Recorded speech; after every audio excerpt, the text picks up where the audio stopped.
a little bit about Queen's in general. Queen's University is ranked in the top 140 in the world for graduate prospects, ranked 22 in the world for international outlook. International outlook is based on the university's ability to recruit staff and students from all over the world, so it's something that we do really well. Ranked joint first in the UK for research intensity, so we are a Russell Group university. Russell Group is a group of research intensive universities in the UK. And we're the 9th oldest university in the UK, founded in 1845 by Queen Victoria. This is the Lanyon Building. So if you do study at Queen's, you will be very familiar with the Lanyon Building. It's really the central building of the university. It's a beautiful building, and a lot of the classrooms and the general social spaces are based really close to the Lanyon Building and around the back of it, and down the streets around the side of it as well. So really is the sort of the central point of the university and a key focus, and just a really nice place to spend some time as well. Belfast in general then, a little bit about the location and Belfast in general. So location-wise, geographically on the island of Ireland, politically and economically part of the United Kingdom.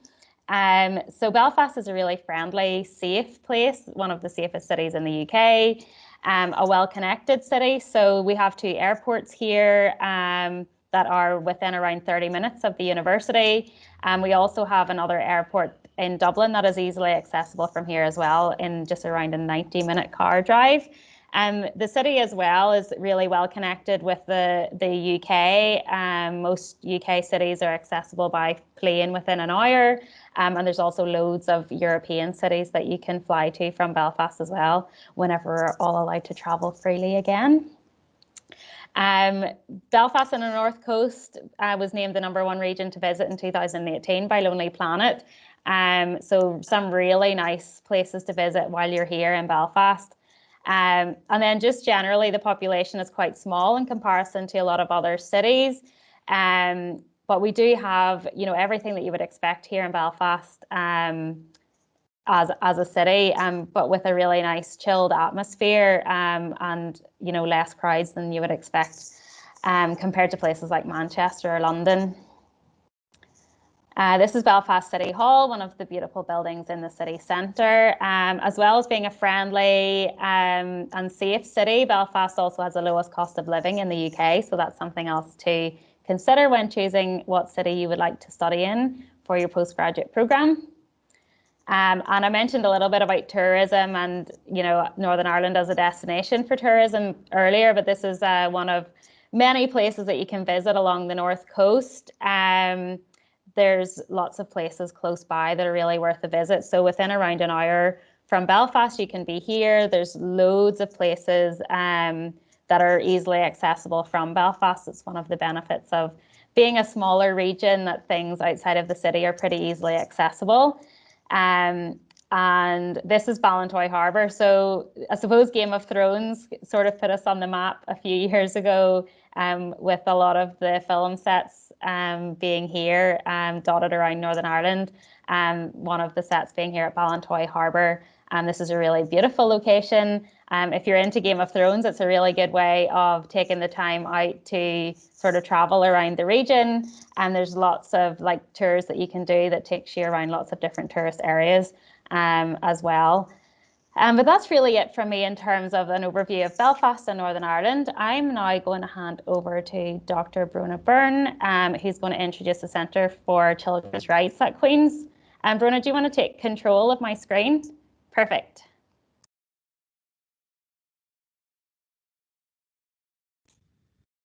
Hi everyone, thanks Catherine for a really detailed overview of Belfast. My name is Brona Byrne and I'm the co-director of the Centre for Children's Rights. I'm also the programme director for the Children's Rights Masters programme. What I want to do briefly is to give you an overview of the Centre for Children's Rights. And the reason for that is because the Masters programmes in Children's Rights and Youth Justice are both homed within the Centre for Children's Rights.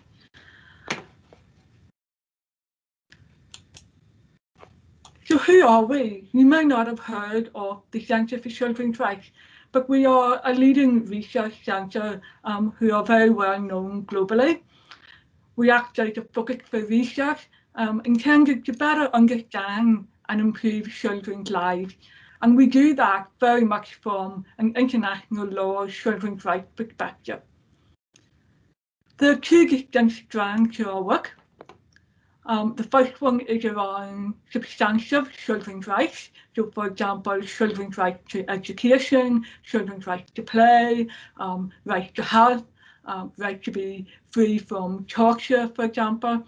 And we use the United Nations Convention on the Rights of the Child to evaluate laws, policies and practices that impact on children across the world. So it's very much an international global approach that we take to our programme. The second strand of our work is our research with children. We adopt a very particular children's rights-based approach to all of our work, and that is based upon the very famous, and if you join us on the programme, you will soon become very familiar with the Lundy model of child participation. That model was developed by one of the centre's co-directors, Professor Laura Lundy. We are incredibly lucky to have Professor Lundy as part of the centre. She set up the centre originally, and her work around children's rights and participation is incredibly well known and has had significant impact across the world. We have a wide range of research projects that are carried out by Centre for Children's Rights, academic and research staff. We have over 30 members within the Centre for Children's Rights, and that is across faculty. So we have members not just based within the social sciences, but across law, across nursing, social policy, sociology, and criminology and youth justice. You can see there we have a very diverse range of research projects that make a very real impact to children's lives across the world. Our most recent project looked at the impact of COVID-19 on the experiences and views of children and young people in over 100 countries across the world. And that is being used by a range of organisations, including at United Nations level, to try and impact on law, policy and practice. We have projects looking at violence against children, for example, commissioned by the European Union, looking at the legacy of the conflict on young people, specifically in Northern Ireland. We have projects that look at specific groups of children, for example, children in Jersey, and also children with disabilities. And we looked at the digital rights of children with disabilities for the Council of Europe. So you're probably wondering, well, this is all very interesting, but what does it have to do with you as a potential postgraduate student? Well, as a postgraduate student, you will automatically become a member of the Centre for Children's Rights. So the centre would act as your home effectively for the duration of the programme. And that means that you have the opportunity to get involved in any of our projects if you so wish, and to be able to gain very direct and hands-on experiences across a range of project areas and also alongside our academic and research staff. You have the opportunity to get involved in cutting-edge, rights-based and impact-focused research nationally and internationally. We have a range of academic staff who are acting at the forefront of their field.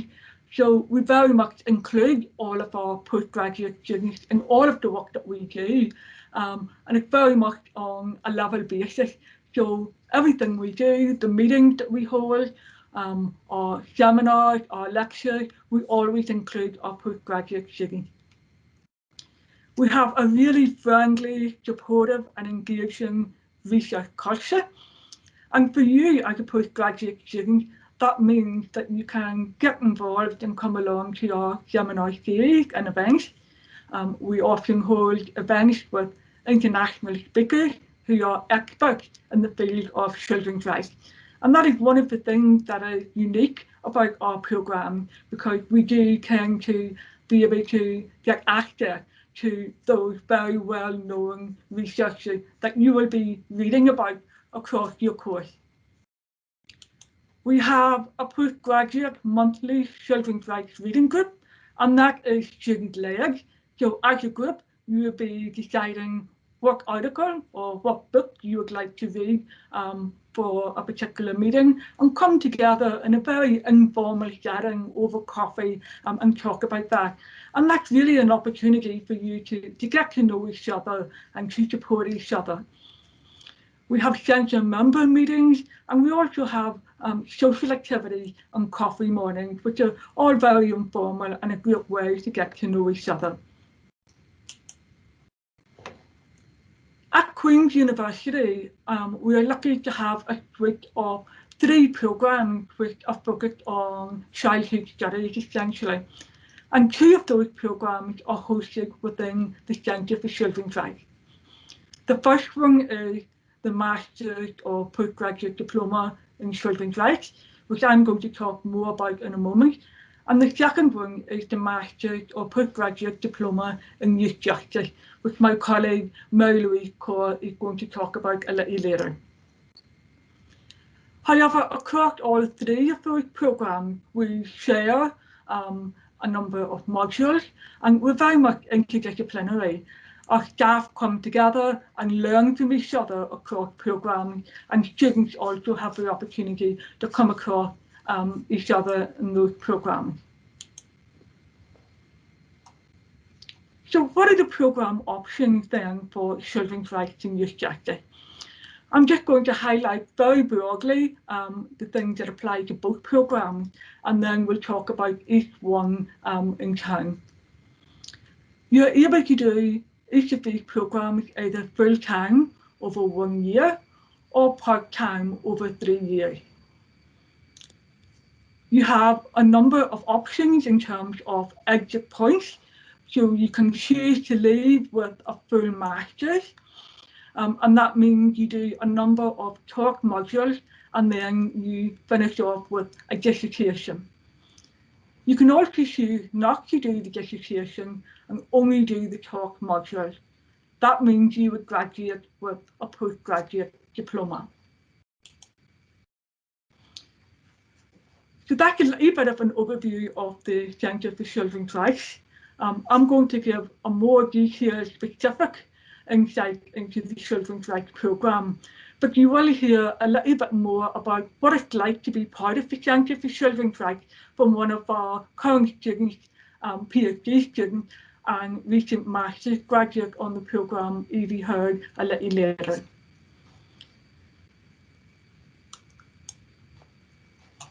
So, the master's programme in children's rights. This is also offered as a postgraduate diploma, and the programme is run primarily by 2 members of staff. I'm one of them. I lead on the programme, and my particular area of expertise is on the rights of children and young people with disabilities, inclusive education, and the implementation of the United Nations Convention on the Rights of the Child. We also have Professor Laura Lundy, who I mentioned earlier on, and is our global expert on children's rights and child participation, and he's also done a lot of work around the implementation of the UNCRC. So you can go onto our centre website and have a look at some of our publications and our projects and find out a little bit more about it. As well as that, however, you will have the opportunity to learn from our colleagues on the Youth Justice Masters. We share a number of modules, and students in one programme can also do some modules on the other programme. So the 2 cohorts of students tend to get to know each other really well. Across the Masters in Children's Rights, you will also have guest speakers from other national and international organisations who are experts in particular areas of children's rights. And other members of the Centre for Children's Rights will also come in and talk about their areas of expertise. So we'll have a really rich and friendly and vibrant team. The programme is interdisciplinary, and in case you're not aware, a master's programme is made up of 180 credits. As part of this, all students across youth justice and children's rights have to undertake 2 core interdisciplinary modules, and I'll talk a little bit more about that in a moment. You also undertake a number of pathway-specific modules, and that is made up of 60 CAC points. So every module on your programme is worth either 10 points or 20 points. And altogether, the number of talk modules that you do will add up to 120 points. You have the opportunity to select a number of specialist modules across the school, and that can add up to 40 CAC points in total. At this point, if you don't want to complete a dissertation, you will exit with a postgraduate diploma. However, if you wish to go for the full master's, then you will undertake a research-based dissertation, which adds up to 60 CAC points. So that means altogether, the master's will be worth 180 CAC points in total. What's the course content and structure like? Well, as I mentioned earlier, there are 2 modules which all students across both programmes need to do. And these are Perspectives in Childhood and Youth and Childhood and Youth Research and Practice. The first module, Perspective, is usually offered as a 2-3-day workshop early in the semester in September. And that really introduces you to core concepts in the area of childhood and youth. It also introduces you to critical thinking and learning skills at postgraduate level and allows you to meet other students on the course. The second core module, Childhood and Youth Research and Practice, is offered primarily online through a number of interactive online sessions as well as one evening workshop. And at the end of the session, Mary Louise Cora is going to talk a little bit more about what our teaching and learning looks like overall. You then complete a number of core pathway-specific modules. So these are the compulsory modules that you need to take specific to children's rights. The first one is Foundations in Children's Rights, which is led by Professor Laura Lundy. And that introduces you to international law and the United Nations Convention on the Rights of the Child. So you don't need to have any prior knowledge or experience of children's rights in order to come onto the course. We will provide you with that overview. Your second core module will be Children's Rights and Participation, which I lead on. And in that, we look at the various ways in which children are able or not able to participate in decisions that affect them across their lives. So across education, policy making, we look at climate change, for example, youth justice and research processes. You also complete a module on social research, and that really helps to prepare you to undertake your dissertation later on in the programme. For the dissertation, we are able to try and ensure that all students taking the Children's Rights programme are allocated to someone who has expertise in your area of interest as far as possible, and expertise certainly in children's rights. You then have the opportunity to choose a number of modules that add up to 40 CAC points in total. Some of these are specific to the Children's Rights programme, such as the one looking at the rights of children with disabilities, which I lead on, the one looking at education law and rights, which Professor Lundy looks at. And you can take optional modules also from the Youth Justice programme, as well as from the nursing programme, and also from other degrees within the school. So these are the ones that students tend to take primarily, but there are other modules in the school that students may be interested in, and we try to facilitate that as far as possible. What kind of students do we take on the programme? Well, there's no single student profile at all. We have a very mixed and diverse student cohort. We have students who come on who have just finished an undergraduate degree. They may be recent graduates in education, law, social work, early education, youth work, teacher training. We also have students who may be mature students and come back to study after some period of time. And we also have people who are currently working in the area already, practitioners, and those working in the area of law and policy. So they might be working already in children's organisations, in global organisations. They might be working in the civil service, might be working as solicitors or teachers. And that really creates a very rich cohort that all learn from each other.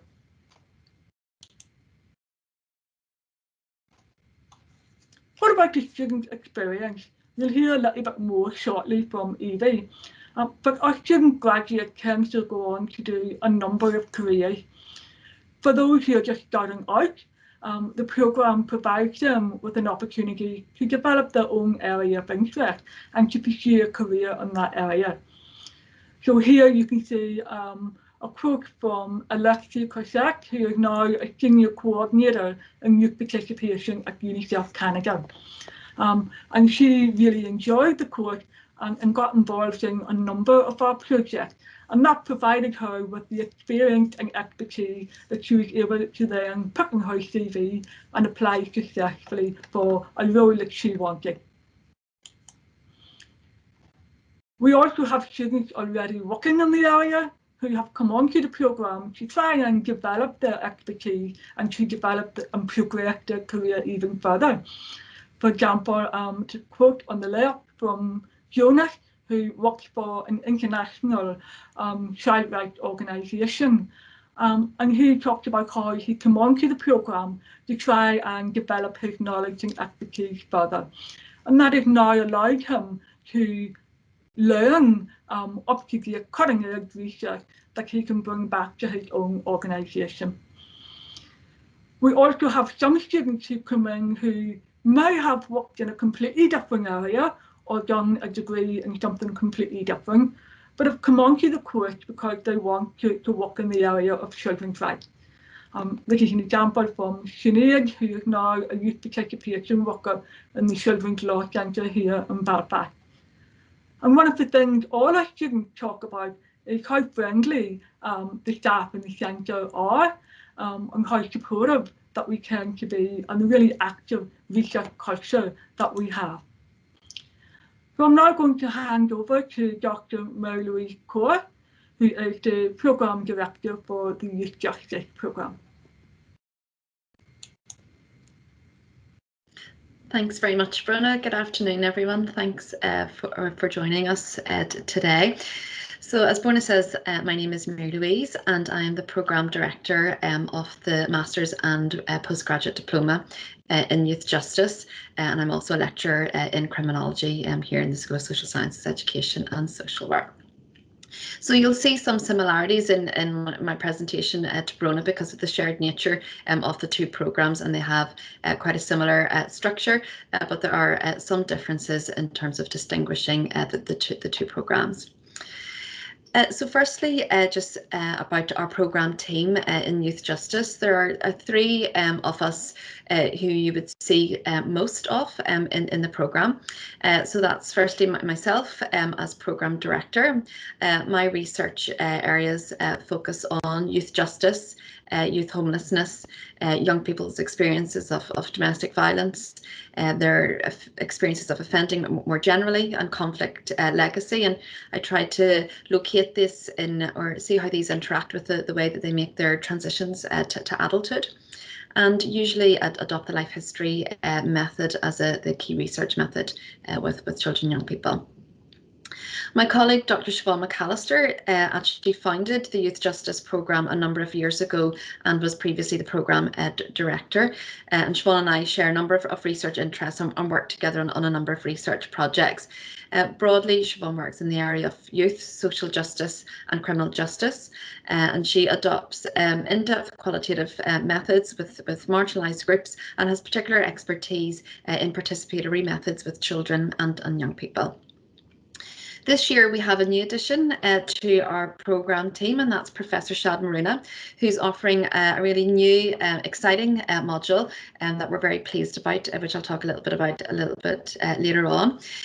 So Shad is internationally known for his work on desistance from crime, also in his work on offender reintegration, penal reform and adopting narrative methodology. So in addition to the three of us then, we're also supported by a number of our criminology colleagues. We have a strong criminology programme team here as well. So you will also have inputs or dissertation supervision from colleagues who have expertise in the areas of custody and prison, young people in substance use, policing, stop and search, and victimisation, and also colleagues who have advanced quantitative research skills. And as Brona has already noted, we have strong collaboration then with our colleagues in children's rights and a number of shared modules. So those students on the Youth Justice Programme will also have quite a bit of contact with Professor Laura Lundy and Dr. Brona Byrne as well.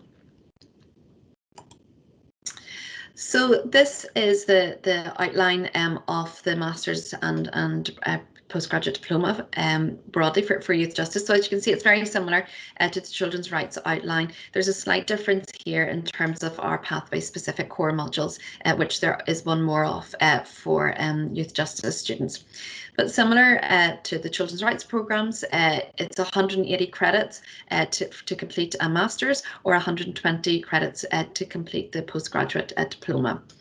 So students on the Youth Justice pathway will undertake the two core interdisciplinary modules at the outset of the programme for 20 credits. And then for those on the Master's pathway, there are 4 specific core modules to follow. Those on the Postgraduate Diploma follow 3 core modules as the research module is not compulsory. And then this leaves then optional modules for both groups. The Master's group can select 20 credits of optional modules, and the Postgraduate Diploma students can select 40 credits of optional modules. And then those students continuing on to do their dissertation will complete that then for 60 credits. So what does the specific programme look like for Youth Justice? Well, you start off with the same first 2 modules as the students on the Children's Rights pathway and also the students in our School of Nursing. And so Brona has already spoken to you about these 2 modules, Perspectives in Childhood and Youth and Childhood and Youth Research and Practice. But this is a really good way of bringing the 3 cohorts together very early on in the programme, and it allows you to locate your programme or your discipline within the broader field and enable you to consider other perspectives before you progress on to focus on your own specific area. So then in terms of the core modules for Youth Justice students, we have, first of all, Youth and Social Justice for 20 credits, and that is led by Dr. Siobhan McAllister. And in this module, you look at theories of youth to provide a context for the Masters as a whole. And to look at contemporary youth issues. So this can actually change. The content might not be the same every year depending on what is current. But for example, it would look at young people's experiences of education, of employment, unemployment or underemployment, and the regulation and control of young people and how social policies can be used in this way to control the lives of young people. Young people's experiences of marginalisation, youth identity and representations of youth. Students then on the Youth Justice pathway then have another core module in Youth Justice Theory, Law and Practice, and that is led by myself. And here we look at the Youth Justice system, how it has developed historically, but also how it plays out in practice, not just in a Northern Ireland context, but looking at this in a very much comparative context, drawing on other jurisdictions and what we can learn from them. We look at key issues which are currently debated, such as the age of criminal responsibility, the impact of criminal records on young people's lives, the relationship between care and criminalisation, the overrepresentation of certain groups of young people within the justice system, and system responses, so how young people experience custody, diversionary methods, restorative justice, etc. The third core module then is Foundations of Children's Rights. So this is where you would meet your children's rights colleagues again. So this is the module that Brona was talking about in terms of led by Laura Lundy, introducing you to international instruments and how you would apply this then in a youth justice policy and practice. And then the final core module for Masters students is the Introduction to Social Research, which is key to preparing you for your dissertation. This module is actually optional then for those on the postgraduate diploma, so certainly you can take it if you wish, or you can choose other modules in place of this.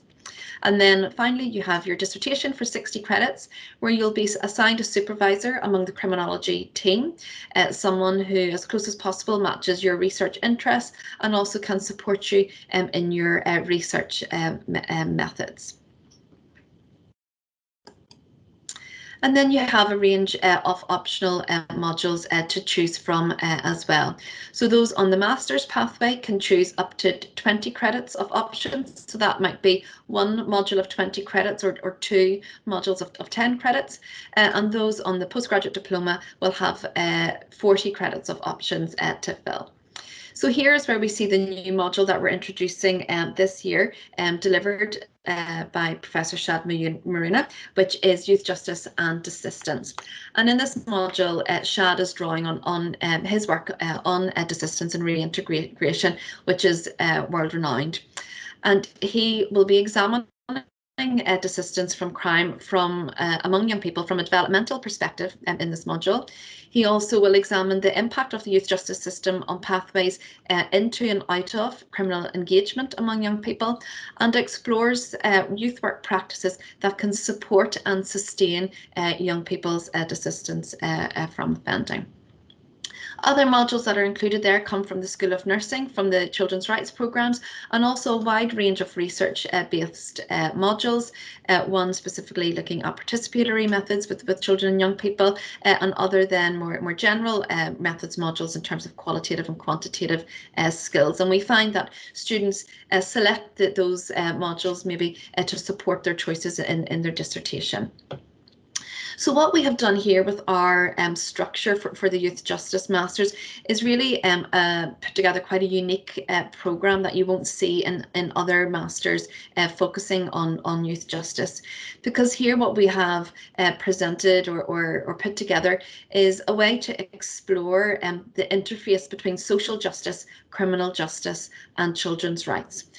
And what this means is that we don't explore youth justice systems or criminal justice responses to young people in isolation, but rather we're trying to think more broadly about the context of young people's lives, their status and position in society, their opportunities, and the structures and the processes which might shape or limit the opportunities and outcomes that they have. Because all of this then interacts then with their engagement with offending and the way that they can also move on from criminal justice or youth justice contact. So what about our students then in youth justice? Some similar profile again to our students in the children's rights programmes. So we tend to have students that are recent graduates who come straight from their undergraduate degree. We attract a lot of students from criminology, also from other social sciences like sociology and social policy, law graduates, those who've just graduated in youth and community work and teacher training, as well as a wide range of arts and humanity degrees. And you don't need to know have any grounding kind of in youth justice or criminology to take take the master's or the postgraduate diploma. At the same time, then, we have people who come from a practitioner background who may not have studied for quite a long time. We get quite a lot of community youth workers who are obviously working with young people who are maybe facing marginalisation, disadvantage, who may be young people in conflict with the law. Also those care workers, solicitors, civil servants, and those working within the criminal justice system as well. And so we get a real mix then in the class, maybe of students who are feeling very confident in their academic ability, coming straight from their undergrad, but don't have, you know, the experience or the expertise of working directly with young people. And then we have those who are returning to education after quite a while, but bring with them their experience and their expertise of working directly with or on behalf of children and young people. And so this really fosters or creates a great space for interesting dialogue and debate in classes. Everyone can learn from each other. So what about then our student experience and what they go on to do? So we have graduates in a number of fields. We have a number who go to work in NGOs, working with or on behalf of children and young people, going to work locally in NGOs in Northern Ireland who work with young people in conflict with the law, but also more broadly as well. We have students who have moved into working with the criminal justice system, going into the police, or working in custodial settings for young people. And as I said, we do have then the cohort of students who are already in employment, and so this is part of their continuing professional development. And for them, the participation in the master's or the diploma allows them to reflect more critically on their work, or to enhance their understanding on contemporary issues, or to enhance their career prospects as well. So returning to work and maybe getting a promotion, etc. And they often use their dissertation as well as a way of informing their practice or reflecting on the practice on their field. And then we have a number of students then who also go on to further study, who we support in their application to do PhD, etc. afterwards. But here we have on this slide one of our international students, Renita Kutan, who I actually caught up with recently online to see what she was up to. So Renita graduated in 2018, and when she joined the Masters, she'd no experience of working with children or young people. She was actually working in translation, so something, you know, very different. And here she described when she came on to the programme that she wanted to gain insight into the lives of young people and think critically about the issues that related to them. And she talks here about during the Masters she was introduced to the concept and practice of restorative justice that she had not previously been familiar with. And examining the ways that it's used as a response to young people's offending behaviour. And this for Renita really challenged her own thinking about crime and criminal behaviour. She now works in Mumbai in India as a youth development coordinator, working with children inside institutions, including children working in custody. And Renita applies the principles and practice of restorative justice on a daily basis. So it's great when we see students heading off to apply what they have learnt in the real world. Gary, then another graduate here, came from a different background. Gary had many years of experience working with children and young people in conflict with the law before he came on to the programme. And he describes here the way in which the programme opened up new ways of thinking for him about young people in conflict with the law, particularly about embedding this in a children's rights context. So here we get the value of the intersection of social justice, criminal justice and children's rights from our programme.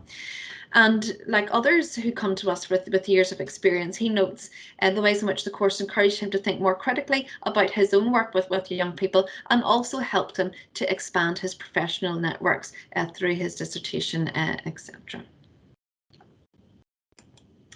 So I'm just going to move on and talk a little bit about the teaching and learning experience and what you can really expect about what this will be like. And this relates to both programmes now. So I'm going back to talk about both youth justice and the children's rights programmes here.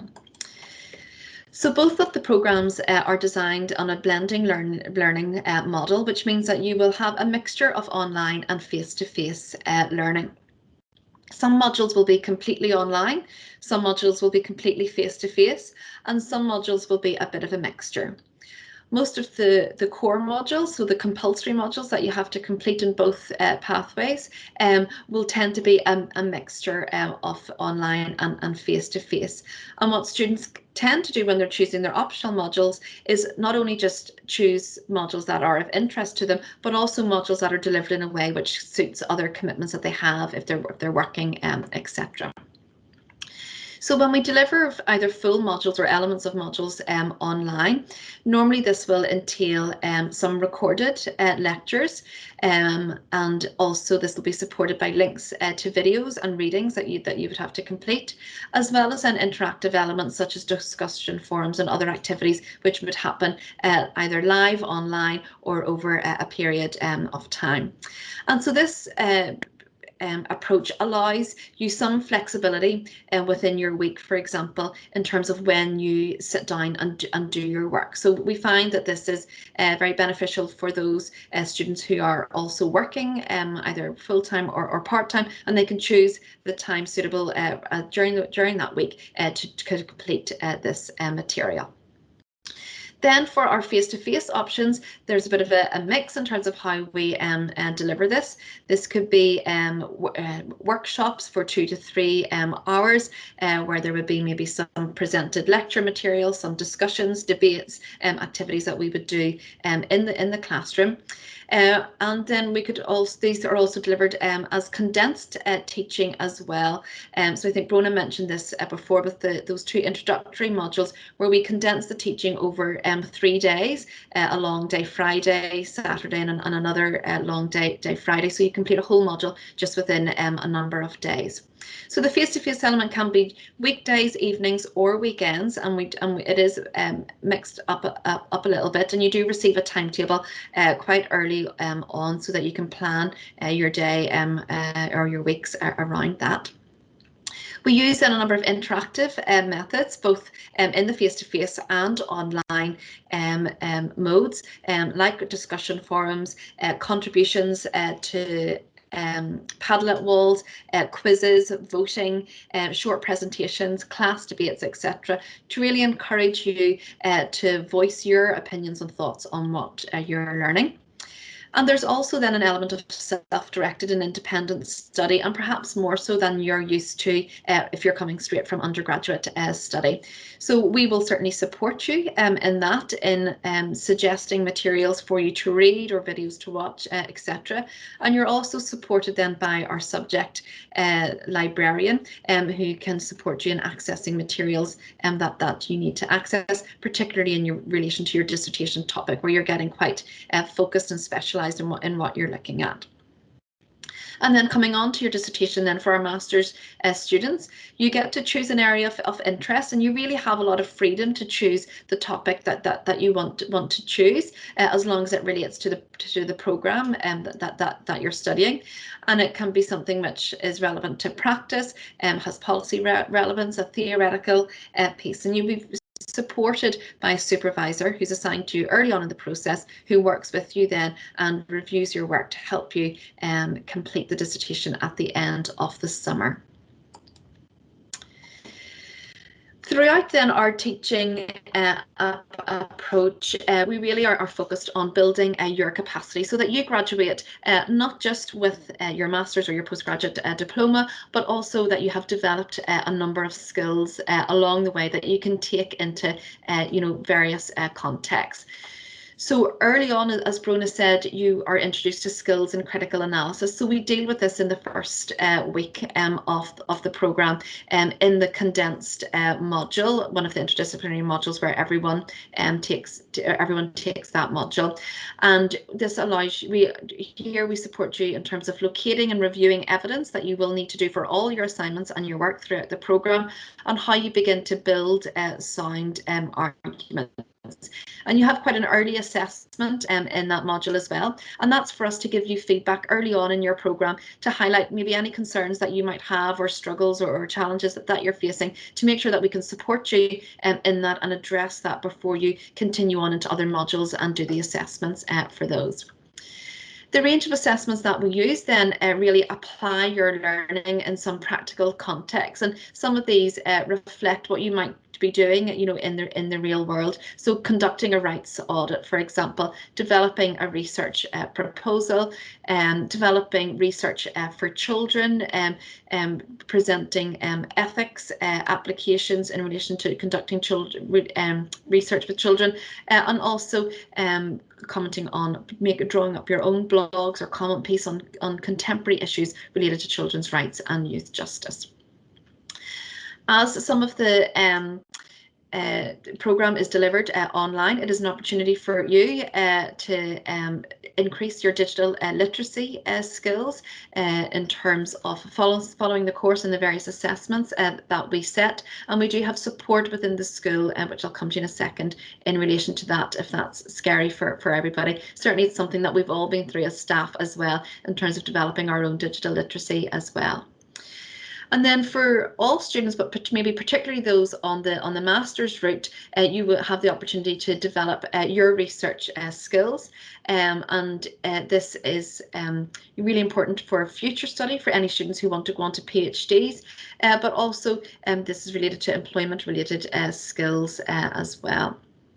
And here I just have a quote from one of our graduates in 2017, Rachel Stanley, who talks about the methods of teaching and learning that she enjoyed. She said that the course was fun, inspiring, but also challenging, that she was able to tailor the masters to suit her interests, and that the teaching methods were varied and engaging. She thought the lecturers and staff were all friendly and helpful, and that there was support given throughout the course. And there are various levels of support which are available to you. Obviously, there's myself and Brona as program director, and we are always available to students, and we also hold informal catch-up sessions with students who wants to discuss any issues at all. We have our e-learning coordinator within the school, who you can go to for any issues in relation to accessing online materials or engaging with online activities. You are assigned a personal tutor then as well within the programme teams, and that's someone that you can talk to where maybe personal issues might be presenting as a challenge or a barrier for you to engage in as much as possible in your course, and they will discuss all options open to you then at that point. Your dissertation supervisor then becomes a really key element of support, particularly in the spring and summer months when you're focusing solely on your dissertation. And then we have the more informal supports that Brona has already talked about in terms of seminars and conferences. So we have those that happen within the Centre for Children's Rights, but also then the Crime and Social Justice Research Group as well. And all students will be invited to those. And this informal support is really important as you get to meet PhD students. You get to meet other members of staff who will offer you advice, who you can sound things off, etc. More broadly then in the university, you have access to the graduate school, which I think Catherine might talk about in a little minute, as well as then wider university supports in relation to the international office for any international students, or disability services for any students who need support in their learning. So there will be an opportunity to ask questions in a few moments, but after today, please do not hesitate to get in contact with myself or Brona with any questions in relation to either pathway. I'm going to invite Evie Hurd to speak to you briefly. So Evie is one of our graduates from the Children's Rights Programme, a very successful graduate, I should add, who is now a funded PhD student and a very, very active member of our Centre for Children's Rights. So I'll pass over to you, Evie. Thanks very much. Hiya. Thanks, Mary-Louise. Yes, so I completed my Masters in Children's Rights last year, and I've just moved on to my PhD, still staying within the Centre for Children's Rights, but I really enjoyed my time so much that I decided to stay. I just sort of thought I'd raise a couple of things that I was thinking about during the presentations, and just talk about the best bits and a couple of the things to sort of think about maybe. So I'll start with the background in that both Mary-Louise and Brona mentioned that we in the centre all come from a very wide range of backgrounds. We've all got very different research interests, and I think that plays really well into both the youth justice and the children's rights programmes. I actually learned a lot from the fact that everybody came from really diverse backgrounds. You know, some people that have come straight from university, some people that have been in the industry for years. I personally had worked for a couple of years and come back, and I'd been teaching, so it was nice to put my practice into theoretical aspects of the study, and I thought that was really nice. And they do really support you to push you in the direction that you want to go in, and they'll also support you in helping find that pathway if you come not really knowing what that is. That's completely fine too. You do get an awful lot of support if you need it. If you don't need it, they'll quite happily let you get on with things, which is great if you're quite independent. There is quite a lot of independent study, which is sometimes difficult, but again, there is a lot of support there, and especially as we've gone through the last year, we've learned a lot about working from a distance and supporting one another online, so that's been really good. And again, it's not just within the school in the centre. The grad school is great. There's loads of help, you know, with the student guidance centre and that kind of thing, academic skills, but social things that go on as well. The Students' Union is really good for that kind of stuff as well. And the other sort of massive thing is the opportunities to get involved with things. I think in my first year here, I was involved in at least 3 different research projects that I was actively doing research on, and then there were other events that I was helping with.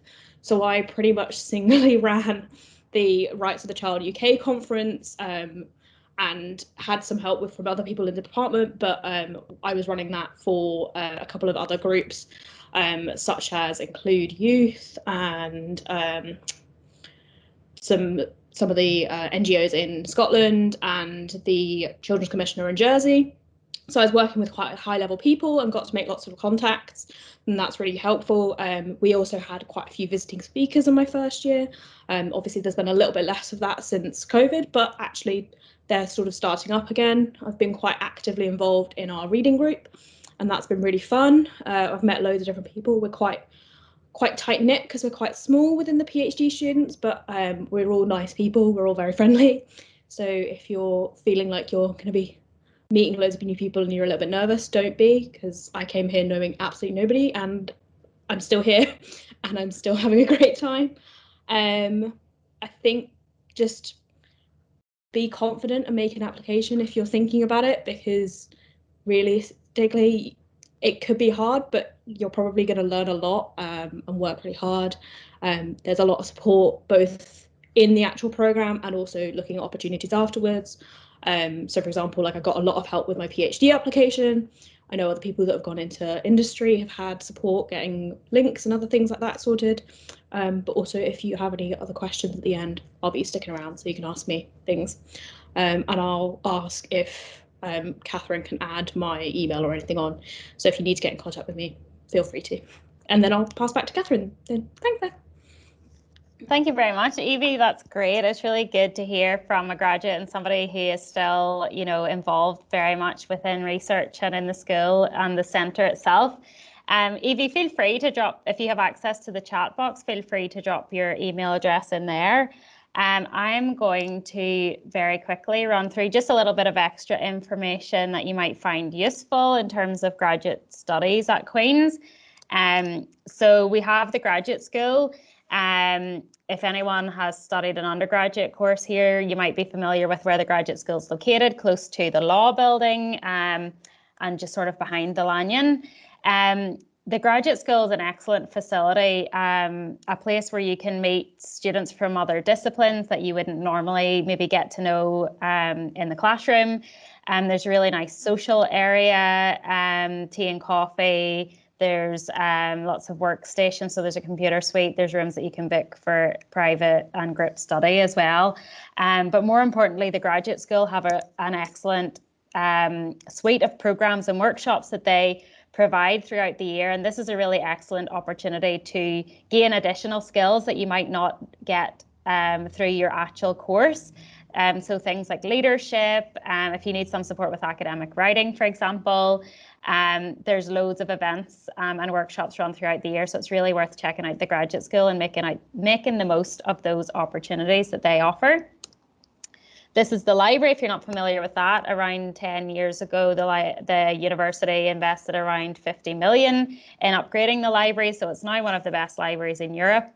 Excellent computer suite facilities, loads of books and journals that will help support your studies, private or like quiet study areas. There's also IT services if you're having any technical difficulties. We have a language centre there, and a cafe as well. The PE centre, so there's a gymnasium, swimming pool, courts for racket sports, indoor football, a climbing wall. There's also a cafe there too. So just if you're interested in fitness and physical well-being, then you might find yourself spending some time in the PEC. If you choose to go down the route of Queen's accommodation as well, there's also some options that include an off-peak gym membership too. Accommodation then, so if you are considering staying with us, our accommodation is ranked in the top 10 in the UK. If you're an international student, we'll guarantee your place. We do have a wide range of rooms available. Applications are open, so if you're considering accommodation, you can go ahead and make your application. The link, you can actually click through in that link that's on the presentation on your screen there now if you wanted to find out more information. The prices are based, so £85 would be a shared room, around £125 is a private room with an ensuite bathroom. That price point of £175 would be for your own private apartment, so that's why that's just a little bit dearer. Accommodation that we would recommend for postgraduate students, so there's a few different ones. One is Willow Walk, which is located close to the university. It's around a 10 to 15 minute walk. It's also located close to some of the other accommodation called Elms Village, which you may have heard of before. Willow Walk strictly for postgraduate students, so it is a little bit quieter. We also have 2 blocks in the city centre, so if you're looking for a more cosmopolitan experience and want to stay in the city centre, this accommodation opened around 2 years ago, so it's brand new, and you can put in a request to be, as a postgraduate student, that you want a quieter block, or there's studio apartments available as well if you don't want to share any facilities with anyone. So there are just some of the options that we would suggest. You can also contact accommodation team directly, and give them a little bit of information about yourself and your preferences, and they will sort of help and guide you to find accommodation that will suit. In terms of loans and funding, so if you're a local student, so Northern Ireland, Republic of Ireland, UK, or EU, you can apply for some loans that are available. So we've got the PG student loan applications open this month.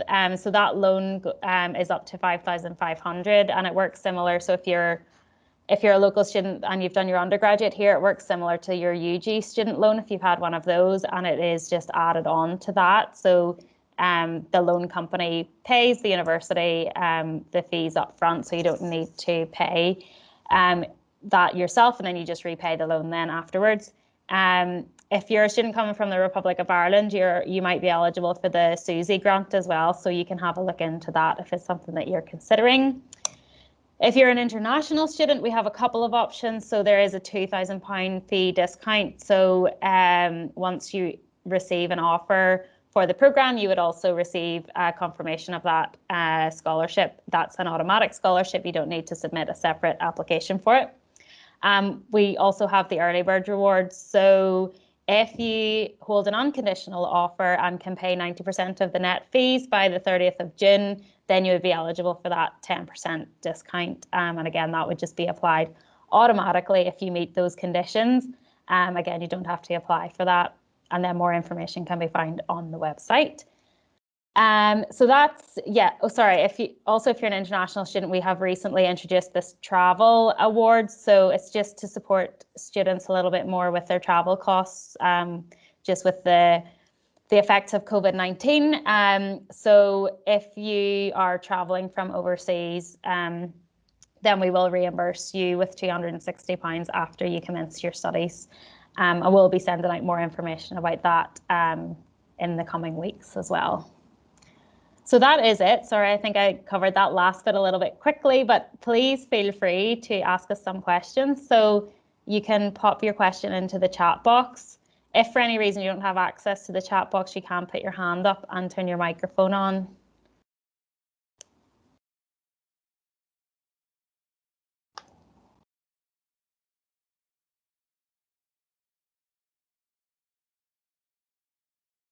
Oh, I see there's some comments in the chat box already. So, and you've been answering these while I was chatting. That's great. Oh, great, Evie, you were staying in Willow Walk. That's good that you've had experience of that.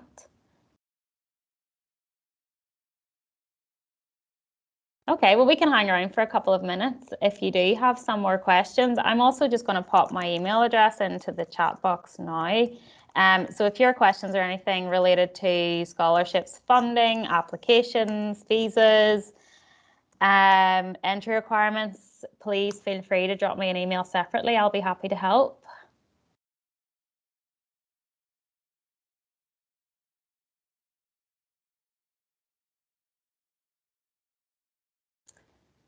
Hi Val, when does international orientation start? In September?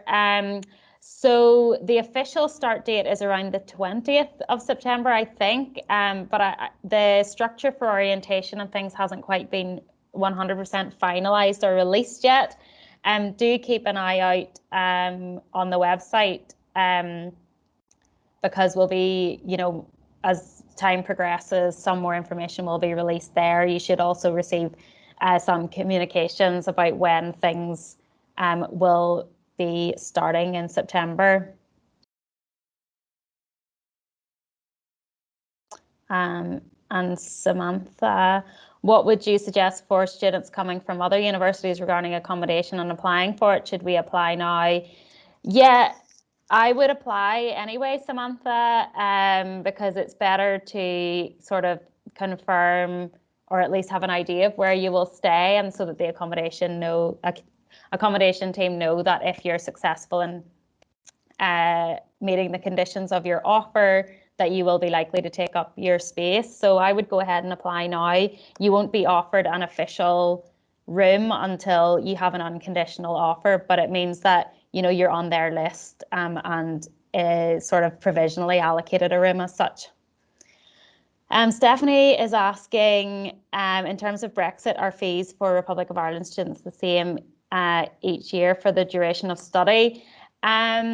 Stephanie, that's probably a question I would need to check with our student finance team. I know for this year they're remaining the same, but I don't know 100% what the plans are for the future. So for 2021 entry, yes, the fees will be the same local fee, but I can't say for sure whether that is likely to increase. If you want to send me an email separately, just so that we can be in contact with each other, and I can get some more formal confirmation of that. Oh, Samantha, thanks for sharing that information about the loan that's available from Wales. Brona or Mary Louise, is there anything else that you would like to add before we start to finish up? I think if anyone has any questions, we're always more than happy to answer them. If you're not sure who to contact, just contact one or both of us and we will point you in the right direction. But as I say, we're very friendly and very open to being contacted. And we hope that some of you are interested in the programme. Have to say they're both fantastic programmes, not that we're biased. But we look forward to hopefully seeing some of you in September. Great. I just see one more question that came in there. What happens if a student doesn't get a 2-1? So I suppose it depends how far off the 2-1 it is, and it would be assessed on a case-by-case basis, I suppose, from maybe one of yourselves along with an admissions officer. Sorry, Mary Louise, you're on mute. Sorry, had to be me. So when that happens, we do first of all look at whether a student has any experience working with children and young people, or any relevant working experience, which would then be added on to kind of your degree. So what I would advise any student is, if you don't quite make your 2-1, the first thing is to get in touch with us, and we can certainly have a discussion, and then a decision will be made by the relevant program director or admissions. Yeah, so just definitely just get in touch with us in the first instance. That's great. Well, I think that's really all we have time for now. Thank you so much for taking the time out to join us. I hope you find it helpful and interesting. Special thanks to both Dr. Brona Byrne and Dr. Mary Louise Corr for your time in putting together the presentation and delivering the course information. It's been really great to have you both here, and also thank you to Evie for taking the time out of what is probably quite a busy schedule, and we really appreciate it. So thanks again, everyone, and hopefully we'll see some of you here in September.